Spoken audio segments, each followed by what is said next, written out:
Hello and welcome to this video in the series about each of the new constituencies.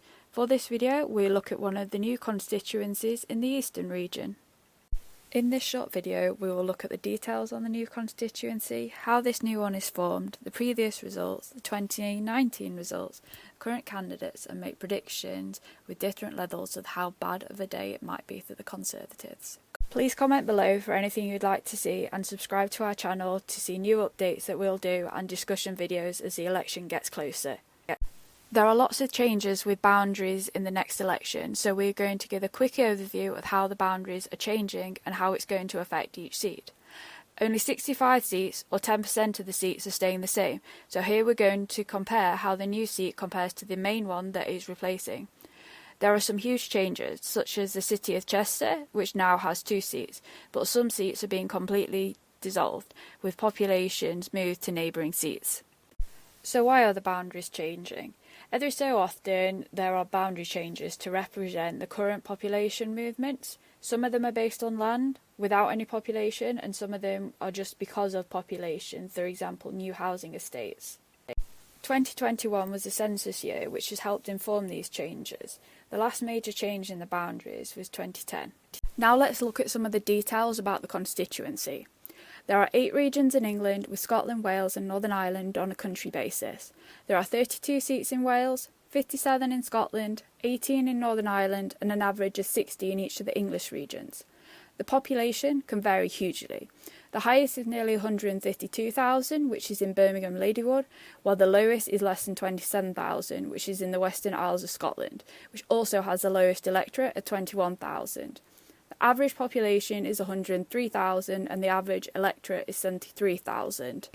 The largest area is the most northerly mainland seat, which is Caithness, which is nearly 12,000 kilometres squared, or approximately 100 times the size of Manchester. The average is 380, while the smallest is only 6.8. The average percentage of the 16 to 49-year-olds is 41%, with the highest in Leeds Central and the lowest in North Norfolk, which also has the highest 65+. The average 65+ is 38%, with the minimum at 15%, which is in the area around Canary Wharf. Density averages nearly 1,400, with the highest in Bethnal Green and the lowest in Caithness. This constituency has a boundary change. There is a boundary change here, but it hasn't taken in any more areas. When we're looking at the winner in 2019, it's a bit more relevant to the seats that are now made up from multiple old seats.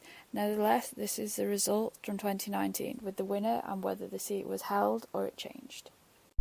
Here are the winning party and those that came second, and also the majority. The size of the majority is key when considering how this seat might change. Maybe not so much when there's a big Labour majority or Lib Dems, but for pretty much any Conservative seat that's possibly not considered safe, bar a very extreme few. The same to the SNP. Some of these are really up for grabs, particularly for Labour and the Lib Dems. Here we see the vote share at the last 4 elections for the 5 main parties in England: the Conservatives, Labour, Lib Dem, Green and a combination of Brexit or UKIP.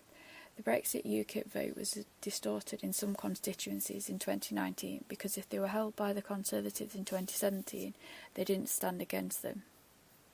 Nevertheless, we can see the changes that occurred throughout the different elections.